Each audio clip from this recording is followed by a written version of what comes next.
existed. And yet, it still wasn't enough.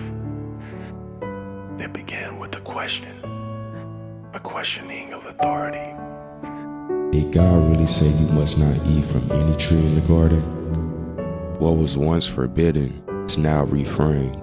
You will be like God, knowing good and evil. Now the fruit is no longer just a fruit. It becomes something more. And then the final step. It's shared. Then the eyes of all of them were opened, and they realized they were naked. The same world is there, but now their perception is different. To some, it's simply an ancient religious story, but it might also be something else. A very old observation about the hidden side of human nature. Edward Bernays found out the same thing thousands of years later when he published his book, Propaganda. He wrote, "The conscious and intelligent manipulation of the organized habits and opinions of the masses is an important element in democratic society.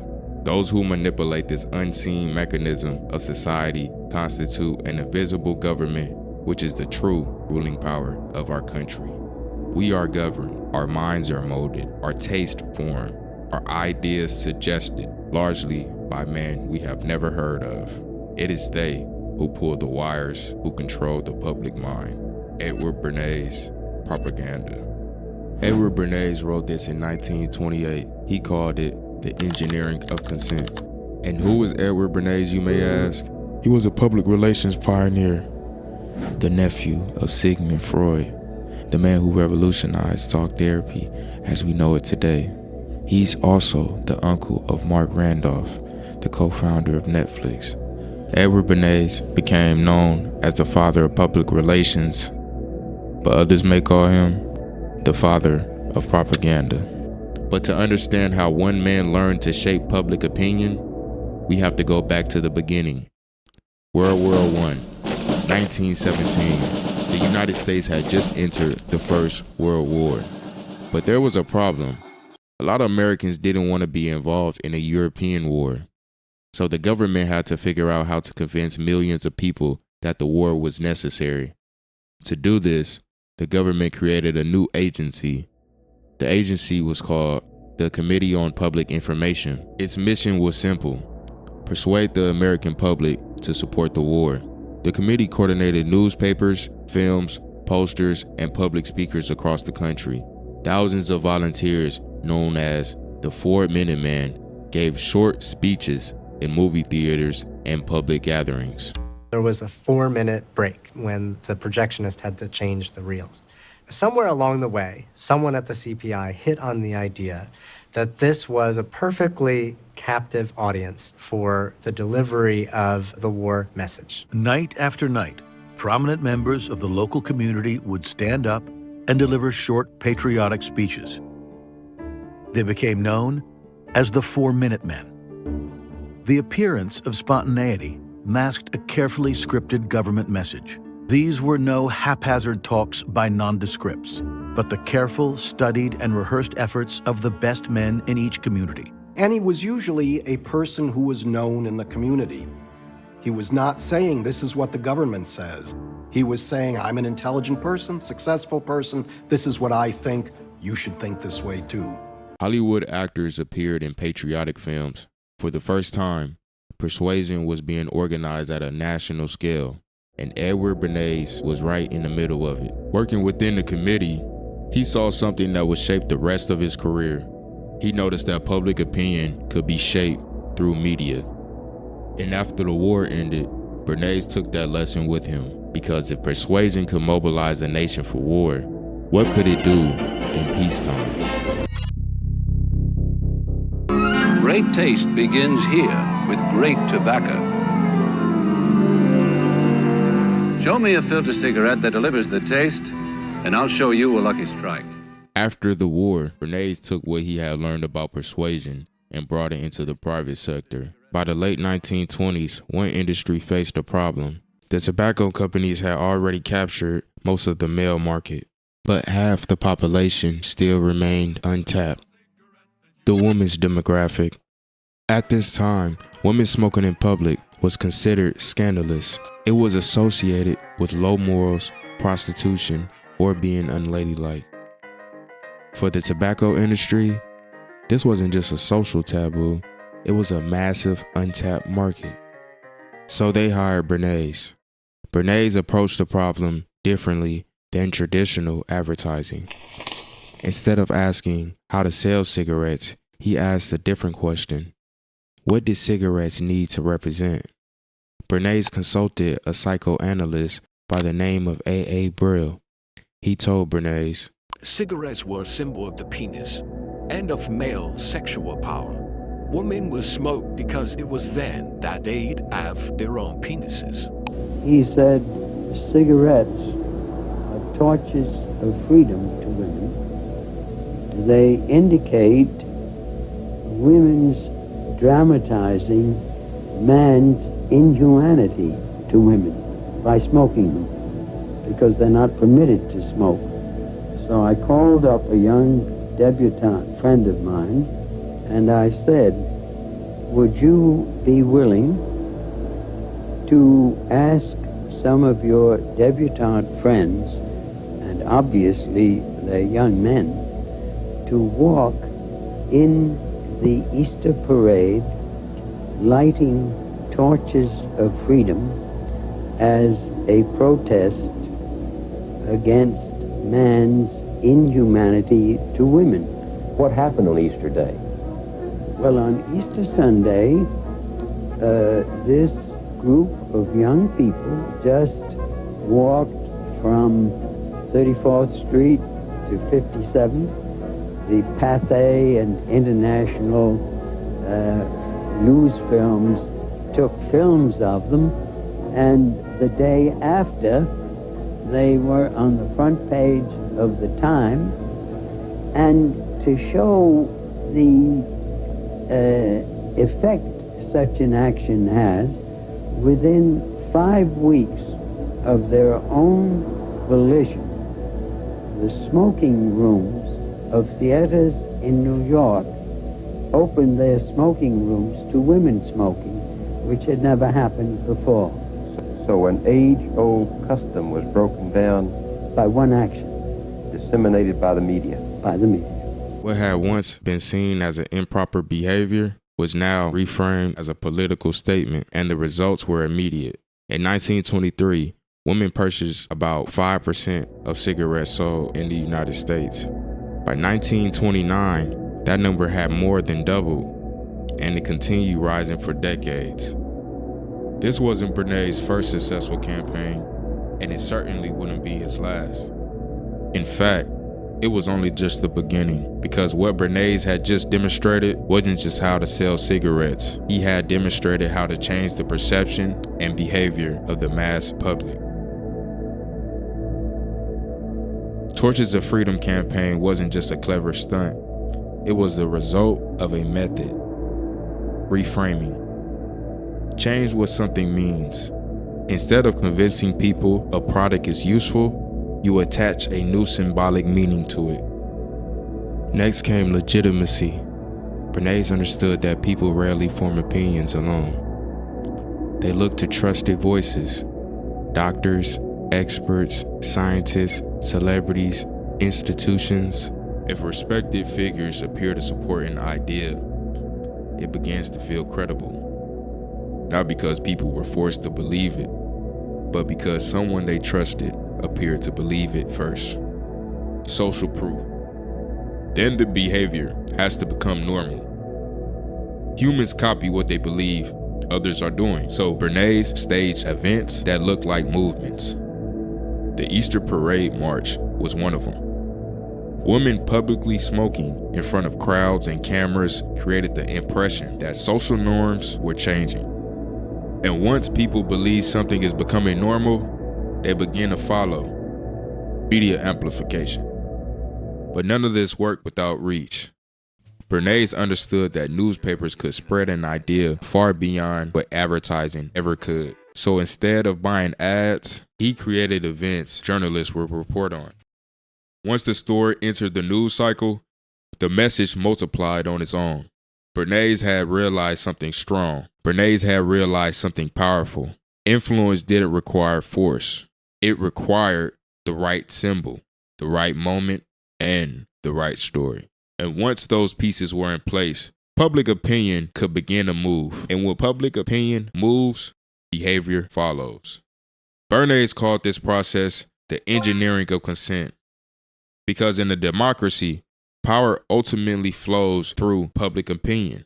And if public opinion can be shaped, so can power. Once Bernays proved his methods worked, corporations began to take notice. Factories could now produce goods at an unprecedented scale. But production alone doesn't create a consumer economy. Someone had to figure out how to make people want more than they actually need. Bernays offered a solution. He showed companies how to connect products to human desire. This shift will help give rise to what we now call modern consumerism.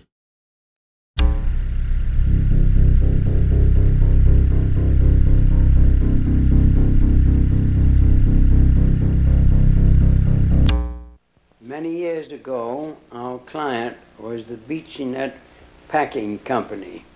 One of their basic problems was bacon. We made a research and found out that the American public ate very light breakfasts of coffee, maybe a roll, and orange juice. We thereupon decided that the only way to meet the situation was as follows. We went to our physician, found that a heavy breakfast was sounder from the standpoint of health than a light breakfast because the body loses energy during the night and needs it during the day. We asked the physician, after telling him why we were talking to him, would he be willing, at no cost, to write to 5,000 physicians and ask them whether their judgment was the same as his, confirmed his judgment. He said he would be glad to do it. We carried out a letter to 5,000 physicians. Obviously, all of them, we got about 4,500 answers. All of them concurred that a heavy breakfast was better for the health of the American people than a light breakfast. That was publicized in the newspapers. Newspapers throughout the country had headlines saying 4,500 physicians urge heavy breakfast in order to improve health of American people. Many of them stated that bacon and eggs should be embodied with the breakfast, and as a result, the sale of bacon went up. And I still have a letter from Bartlett Arkell, president of Beach-Net Packing Company, telling me so. It's Denny's Grand Slam Breakfast, but April is the last month at our introductory price of $1.99. And before long, bacon and eggs had become something more than just a meal. It became the American breakfast as we know it today. Now, this is just one example of Bernays' use of authority through doctors and experts. But how would this look when this is done by social elites?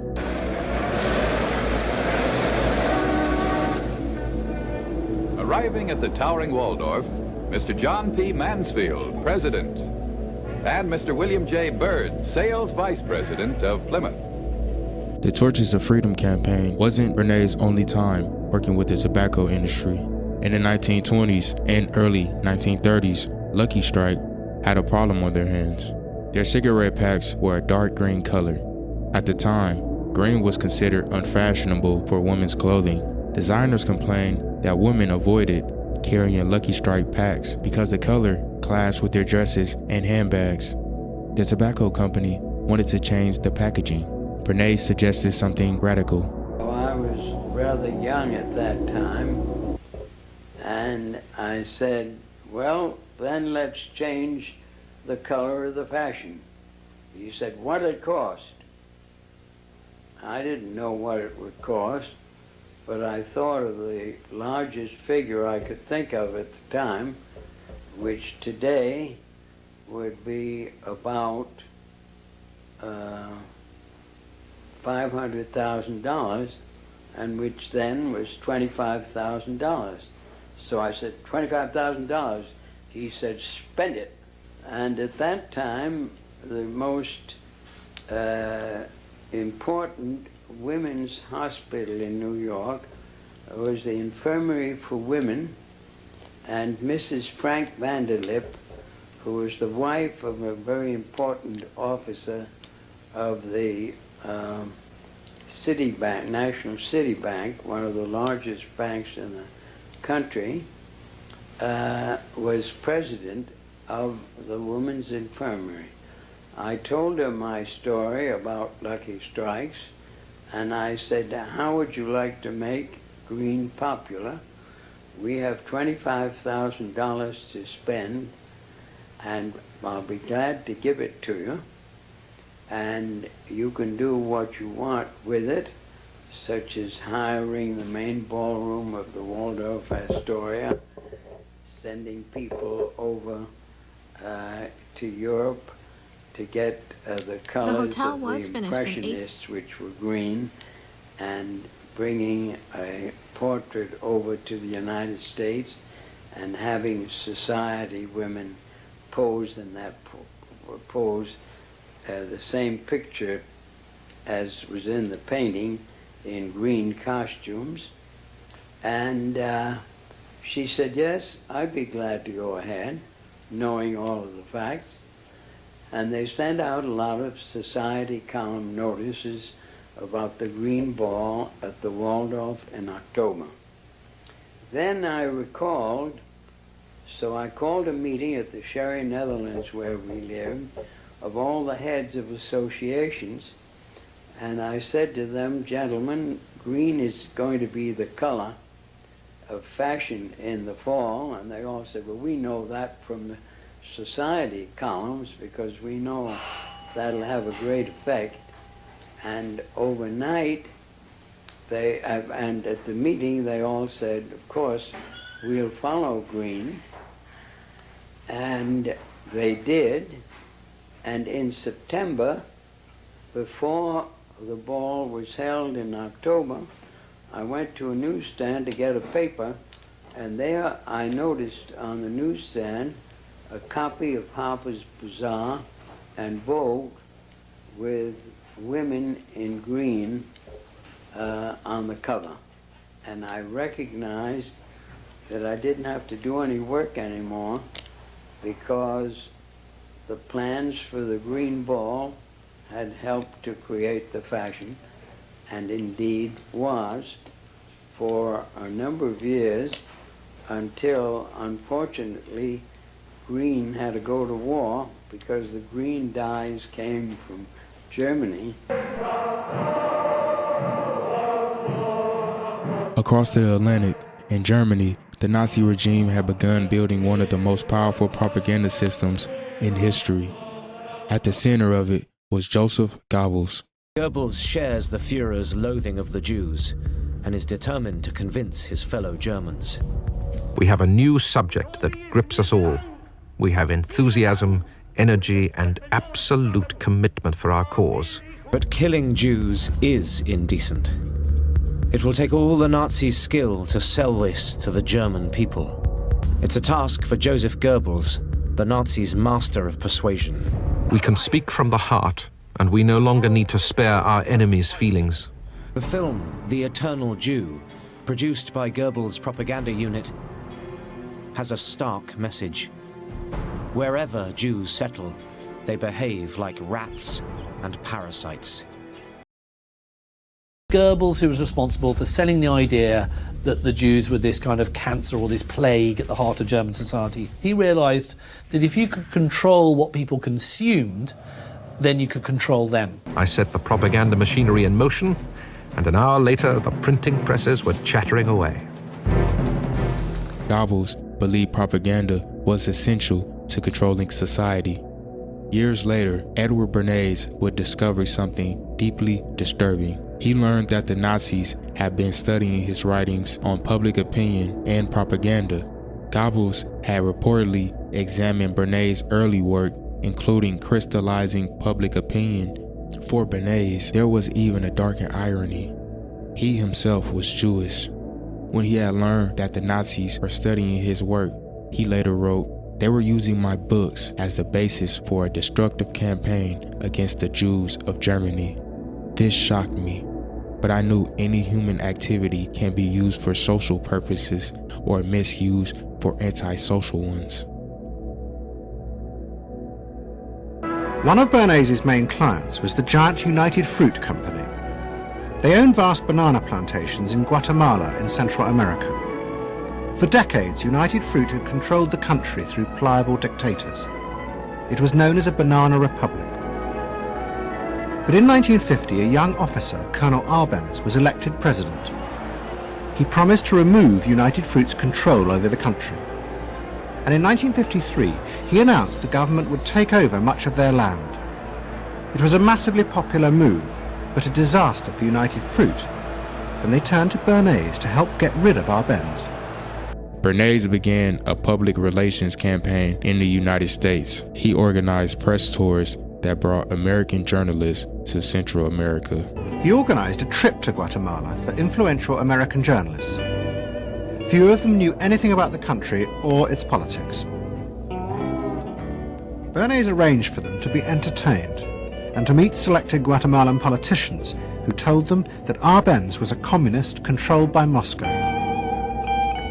During the trip, there was also a violent anti-American demonstration in the capital. Many of those who worked for United Fruit were convinced it had been organized by Bernays himself.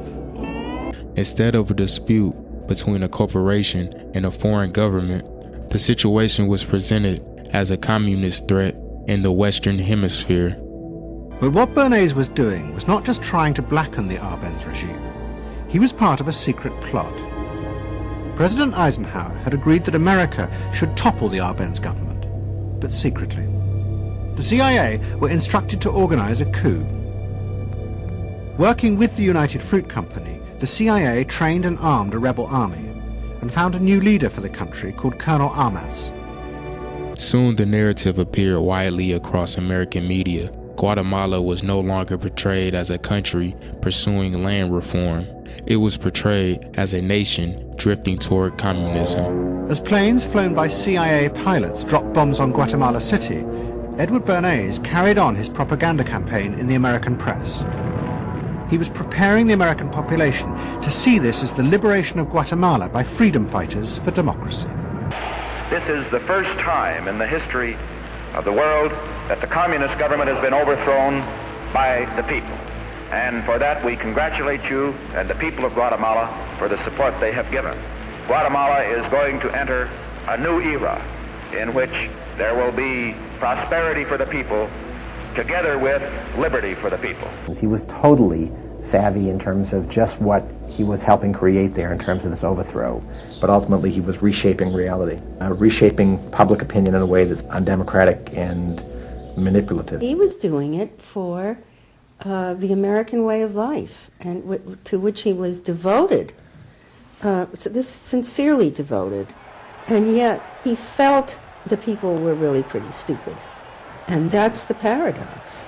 If you don't leave it up to the people themselves, but force them to choose what you want them to choose, however subtly, then it's not democracy anymore. And for dinner, see what Mother has for dessert. Banana gingerbread shortcake. Just another of the many tempting ways in which this nutritious fruit can be prepared. So now that you've seen where bananas come from before they reach your table, our journey to Banana Land is ended. We hope you enjoyed the trip. We know you like bananas. Bernays believed his ideas were neutral, tools that could be used for good or for harm. But something in his career demonstrated was undeniable. The mass public can be controlled through the manufacturing of public opinion. Not only did this apply to politics, but the business world as well. His teachings continue to influence the world decades after. By the late 20th century, advertising had moved far beyond simply describing products. Companies were no longer just selling what things did. They were selling what things meant. By the 1980s, his impact was fully cemented. Join the Pepsi people. Hey, Sam. How come you're not playing? Because I'm a girl, Daddy. Aw.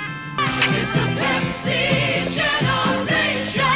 It's a all across the nation. It's a Pepsi generation. You want a Pepsi, Sam? Samantha. Samantha? Brands were no longer just products. They were lifestyles. Commercials were no longer just demonstrations. They were stories.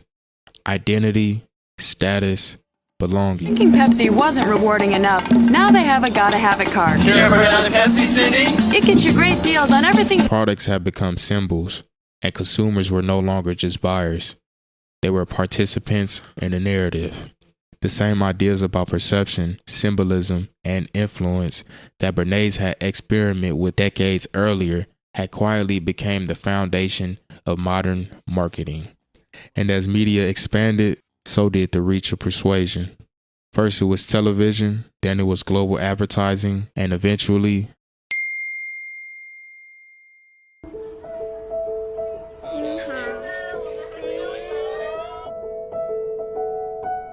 What do you think? You like it?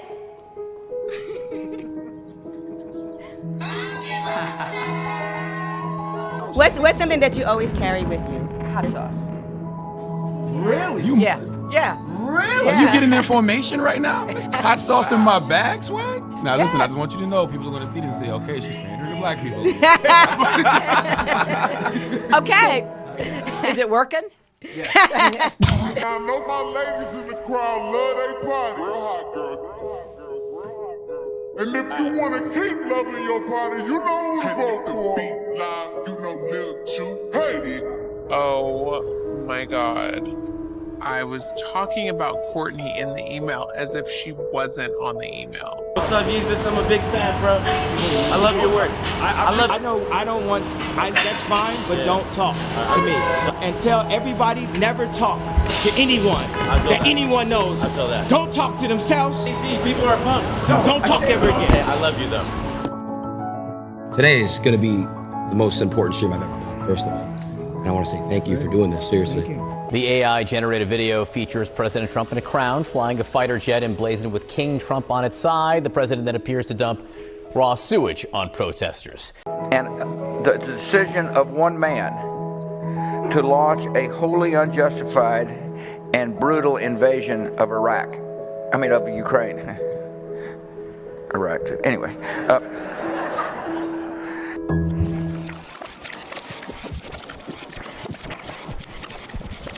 Long before advertising, before propaganda, before public relations,